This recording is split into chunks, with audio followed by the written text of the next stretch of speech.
We aren't going to do a dramatic intro this time or anything, but just wanted to thank you guys for the support along this journey leading up to the marathon. Anyone who's subscribed, liked the videos, or just enjoyed the content in general, I appreciate you guys. It was a fun road. We got the mission accomplished, 2:59:30 at Marine Corps Marathon in Washington, D.C. Let's dive into the recap. Hope you enjoy. We're going to start this recap on Friday and actually getting to Washington, D.C. This race was on Sunday, which was honestly just a little bit different than any other race I've ever done in the past already. Typically, the races I've done have been on Saturday, so that was already a little adjustment that I wasn't used to. But I flew into Washington, D.C. around 1 p.m. on Friday afternoon. This was October 25th at this point. And honestly, it was very smooth travel. I don't mind flying. I'm not one of those people who's ever scared to fly. So smooth flight, everything went swimmingly. Got into DC, Ubered right to the Airbnb where I was waiting for my parents so we could check in. All right, we have arrived in DC. Just got an Uber from the airport, landed in Dulles, and then got an Uber to our Airbnb. So we're not able to get into the Airbnb until 3. But the owner lives above and let me keep my bags in his unit while they get the apartment cleaned up and ready. So honestly, I'm just trusting this dude, Leonardo, to not steal my bags and stuff. But seemed like a pretty cool guy, so we'll give him the benefit of the doubt. But yeah, I am behind on carbs for sure. So we are walking to get some carbs right now. I was able to get like 2 Cliff Bars in and a banana at the airport, but other than that I haven't ate since like 7 a.m. so it is currently 1 p.m. so yeah, we're gonna need to find some food and slam some carbs. That's on the agenda for the next 2 hours. So ended up just finding a really good sandwich spot. Shout out Jetty's Sandwich Shop in Georgetown, DC. I will forever be going back there anytime I'm in DC. Absolute goated spot, good vibes, great freaking sandwiches. So shout out Jetty's. All right, we are at Jetty's Sandwich Shop. I got a side of sourdough, of course, for some extra carbs. And then I got the Surfside sourdough sandwich on sourdough. I just said sourdough sandwich on sourdough, but you get the point. A lot of sourdough. There's like oven roasted turkey on here, avocado, bacon bits, some mustard, flax seeds. So just a nutritional powerhouse here. And then I actually just rented, or I shouldn't say rented, but ripped around a Lime scooter after lunch to kill some time until my parents got there. Was just trying to stay off my feet. I'm like superstitious about that. I like to stay off my feet before a race as much as possible. All right, so got about an hour to kill, just aimlessly driving around a Lime scooter right now around Georgetown. So yeah, this could be a really good or a really bad idea pre-race day. We're being extra cautious as I have one arm on the wheel. And we're going for a turn here. Oh, holy shiters. And then my parents got there, I want to say around 4 p.m. that Friday. And we just kind of relaxed for a second. I said what's up to them. It's been a while since I've seen them, so just caught up a little bit. And then we actually went to dinner with one of my best friends who lives in Washington, D.C.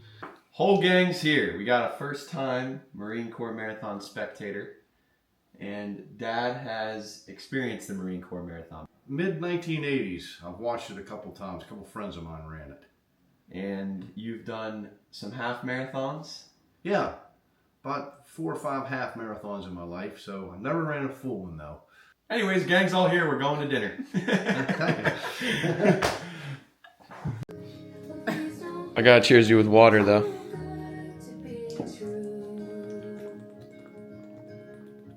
We went to a nice Italian restaurant. I kept it light pasta dish, lots of bread, and just continued that carb load. And I think my nutrition was a big reason for my success coming into this race. So to give you guys some insight on what my carb load looked like, I basically started my carb load on Thursday. So since the race was on Sunday, that was 72 hours out. That's when I started the carb load. On Thursday and Friday, I ate 600 grams of carbs. Actually, a little bit more both days, probably around 650. And then Saturday, I tapered it down a little bit to around 500. I think I ended up eating like 525 grams of carbs on Saturday. The reasoning for tapering it back a little bit is just because I've listened to my body during previous races, and I just really, really don't like the feeling of race day morning waking up feeling like overly bloated. So I found that sweet spot, and it worked out perfectly. Protein, I just kept moderate, just like a pound of protein per body weight. I usually eat like 200 plus grams of protein, but that was more down towards like 170, 180, just for purposes of not wanting to have any GI distress or anything like that leading up to the race or during the race. And then fat, the same thing. We kept fat moderate to low. You don't want to overlook those things. Protein and fats are still important to get in and will play a factor during race day. Obviously not nearly as big as the carbs and topping off your glycogen stores, but you never want to overlook a little bit of protein and fats as well. Definitely had nutrition dialed and felt confident. Saturday, I actually met up with Runna. So they are a run organization that makes run programming. So met up with them and a few friends from Charleston that were also running the Marine Corps Marathon. And we had a blast. This is when I started to get those butterflies, those race day butterflies. And it started to feel so real at that point because during the shakeout run, we're running around the Capitol, we're running around these memorials. It's really starting to set in, It's starting to set in. I'm here, like the race is tomorrow.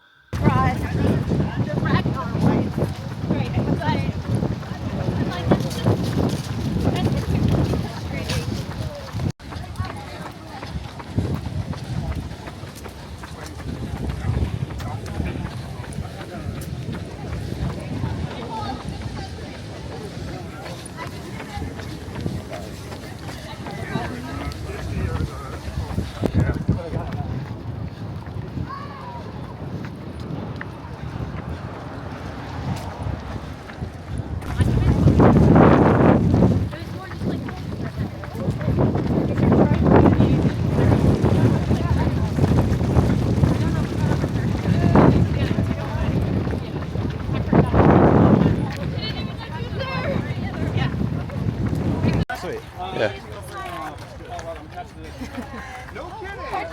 How'd you get up here? Sub 3 is something I've been working on since I started running. I was very naive to running when I first started and really dove right into a marathon prep.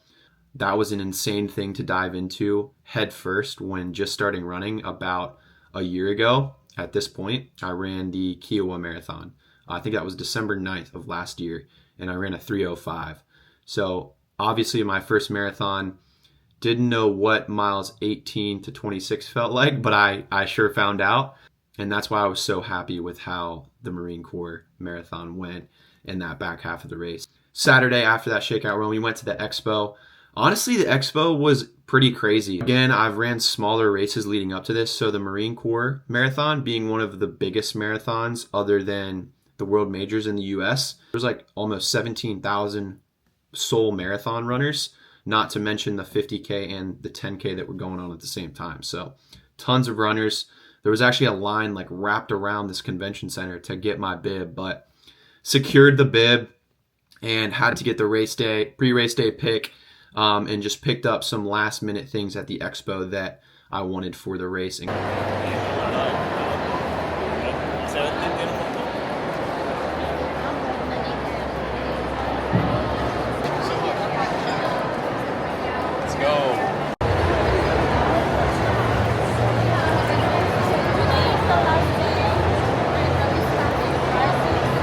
Basically, after that, I just traveled around DC near our Airbnb looking for a throwaway sweatshirt.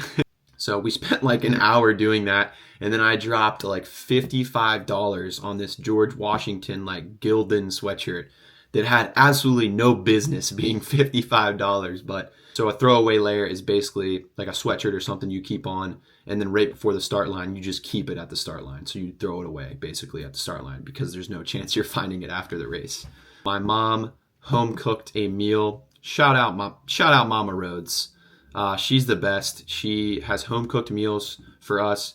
You know, since I was little growing up, we had home cooked whole food meals on the table every night. And that's something that, you know, being 25 now, I can look back on and just be like, man, I'm so thankful for that. Pre-race meal made by yours truly. What we got here? We have a very light pasta and vegetables and chicken for our carb load, and then sauteed zucchini. Let's get a little close up on that. Shoo! And we get to have a glass of wine with our dinner.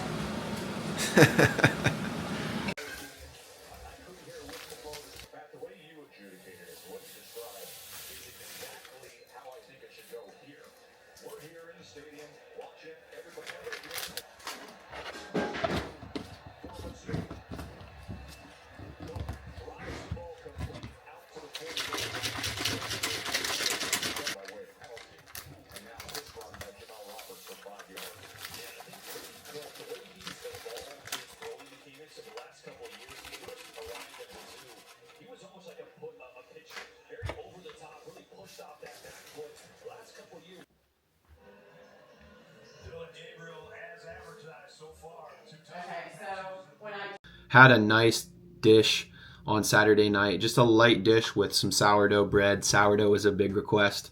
And then just went to bed. I was kind of nervous to get to sleep because usually on race day, I'm always skeptical about how I'm going to sleep. Ended up sleeping really well. I think I clocked like 6.5 hours on race day, or, you know, the day before race day, which is pretty good. All things considered, you know, 6.5 hours before the night of a race, I'll take it. And what's different about the Marine Corps Marathon, waking up is a lot earlier. You know, I compare it to New York or one of the world majors because there's just a lot of logistics getting to the start line. So I basically had to wake up, eat my meal, and then I brought another breakfast for the road.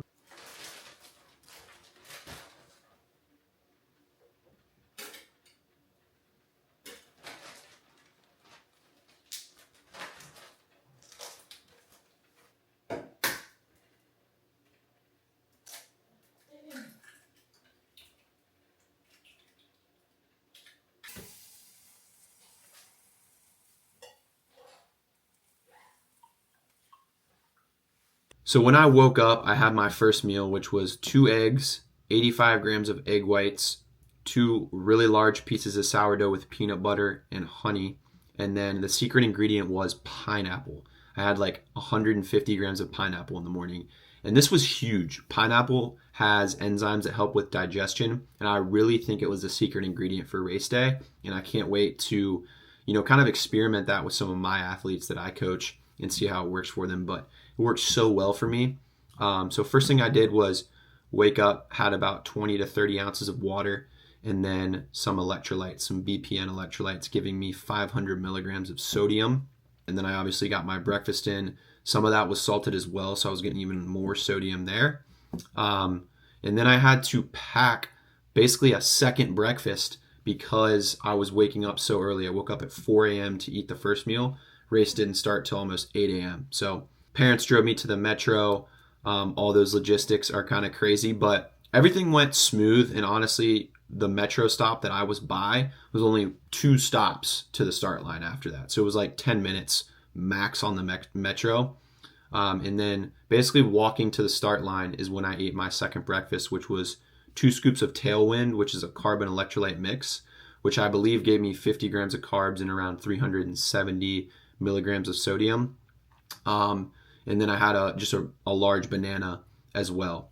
And then staying in the start line, I actually popped a BPN Go gel just to top off my glycogen stores right before I started the race. The start line was absolutely electric. Like, I can't even explain it, but If you're watching this and you've done a bigger race, you know what I mean. Like just that amount of people in the start line, the adrenaline rush you get running through you.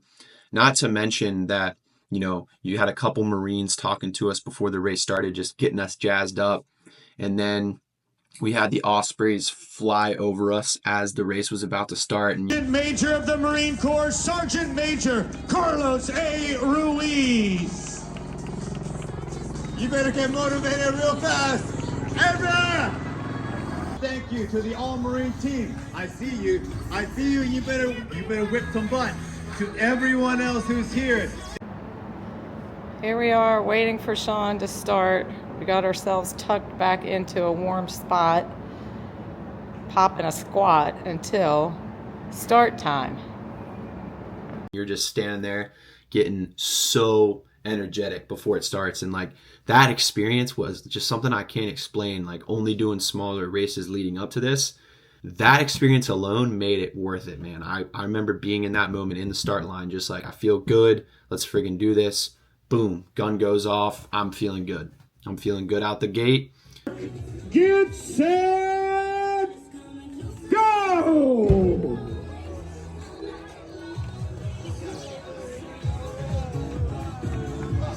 The 49th Marine Corps Marathon executed. Mission executed. Nearly 670,000 individuals who today are in the Marine Corps. Miles 1 to 3 of this course are a steady incline. Really, it's a steady incline going up. So a big part of my race plan was to pace myself, not jump the gate early, because it's very common to do that in marathons. A lot of people struggle with that, including myself. So the plan was to stay back at like a 7:05 to 7:10-ish those first 3 miles, because they were uphill and I didn't want to gas myself. And I did a really good job of doing that to an extent. I will say the first mile I clocked a 7:04, which I was happy about. Having all the adrenaline, being able to stay back at a 7:04, I was pleased about. These people are just amazing.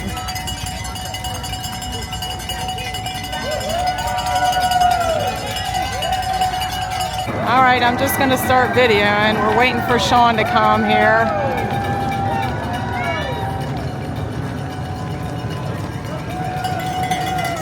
We're at the 1.5 mile marker.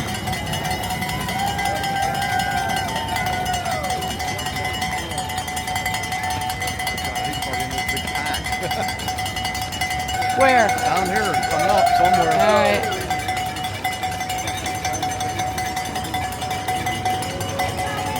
Gordy! See him? No.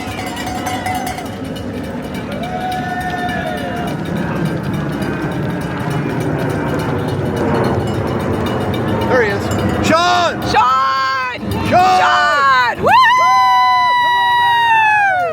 Go, Gordy! Come on, Sean! Mile 2, I was taking a sip of my Tailwind and like a quarter of my bottle just burst all over me.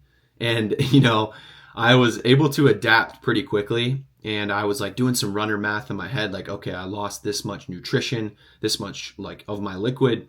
What can I do? And then I was like, okay, next 2 aid stations, I'm going to stop and get Gatorade to make up for those carbs that I lost. So stopped at those first 2 aid stations. And got Gatorade. And then the whole race, every other aid station, I was getting water. Because I feel that in a race, especially when you're taking in your own stuff like Tailwind or whatever it is, there comes to a point where you just want plain water. And that's why I put in that strategy of stopping at every other aid station to just get water. So it was a great mix, and it kept my hydration levels to a T, balanced the whole race, and felt great. So another thing I did was have a Go Gel, so a BPN Go Gel, every 30 minutes during the race. And then I had some emergency gels, which I'll talk about in a second. But my nutrition was dialed. I felt strong the whole race. The one thing that got me was the course in general. I knew there was going to be rolling hills. I studied the elevation chart, but just living in Charleston, the only elevation training that I was able to do was on the Ravenel Bridge. But honestly, I think it prepared me so well for the race. All right, here he's coming.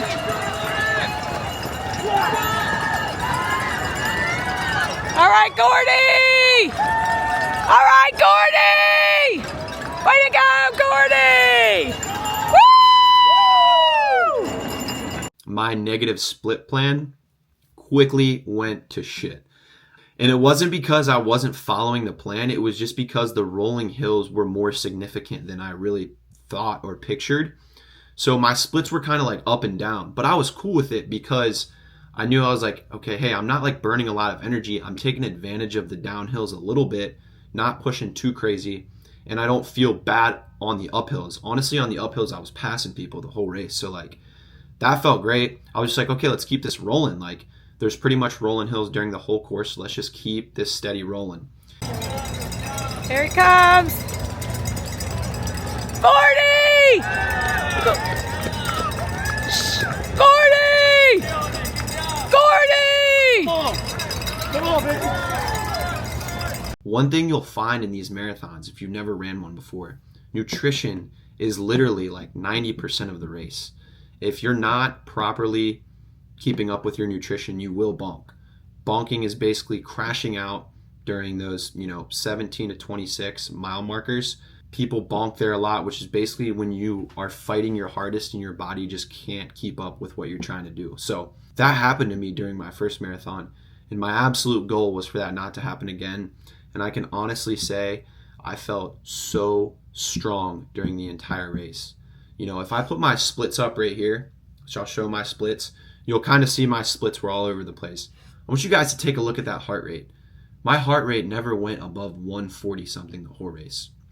Seeing this after the fact and taking it with a grain of salt because it was on a Garmin watch, I wasn't wearing a chest strap monitor. Still, let's say it's 10 beats off and I stayed in the 150s. Like, man, like I started getting that, like, did I leave a little bit in the tank? But man, anyways, felt strong through the whole race. Miles 18 to 24, which is usually the bonking period or the hardest part of the race. I found a stride. That was my best portion of the race. If you look at my splits, one of my best miles was on mile 24. And I'll credit a little bit of that to Dreams and Nightmares coming on the headphones at mile 24. That definitely gave me some juice. But man, just like being able to finish strong and carry out a nutrition plan, carry out a plan, having to adapt to our pace plan, but still following through with it and staying strong, not letting those mental barriers get to my mind. Man, I cannot explain the feeling that I had come over me, when I saw that finish line in the distance and when I just stayed consistent, because I'm telling you right now, and I don't mean to sound dramatic, but if you've been through this or you're wanting to go through something like this, you'll understand. Like, Thank you, boss. Yeah, have a good day, bro. Appreciate you guys. Yeah. Thank you, guys. Appreciate it. Thank you, guys. Appreciate it, guys. Thank you. Woo! Let's go, baby. There he is. Let's go, baby. Come on! Come on! How you feel? Good. You made it barely, baby. So well. Way to go, Kyler and Lewis. Bring it in. I was so consistent every day, and that's what I showed you guys through this YouTube channel. That's what I show on my Instagram feed. Like, I stacked bricks every day, if I, like, there's times when I did not want to run, at all. And I got it in. Running slow, sometimes sucks, but you got to run slow to get faster. You got to train in zone 2 and just staying disciplined to the plan. And just seeing it all pay off. Man, I know my potential in the marathon is sky high if I just stay consistent like that, and you best believe we'll be going for another PR, and continue, just keep stacking, keep going for PRs year after year, because I love the marathon. I'm going to run marathons every year. It's just one of the funnest things you can do to train for, and just the variety of training that comes with it. You have your easy runs, you have your speed workouts, you have your interval workouts, you have your aerobic, capacity workouts. You have so many different types of workouts in a training block, and just being able to stay structured and disciplined with it to work through and get to an end goal is just like a feeling that is indescribable. So to close out here, I just want to thank you guys again for watching this prep, for tuning into the videos, for subscribing, and just supporting me. It genuinely means a lot. And, you know, what I hope to have done from this and vlogging it is just inspire somebody to tackle something new. Get out of your comfort zone, and just give your heart every day. And I promise that you won't regret it. So thank you guys. I appreciate it. The YouTube is still going to be on weekly upload. You best believe we got some big plans for 2025. Peace.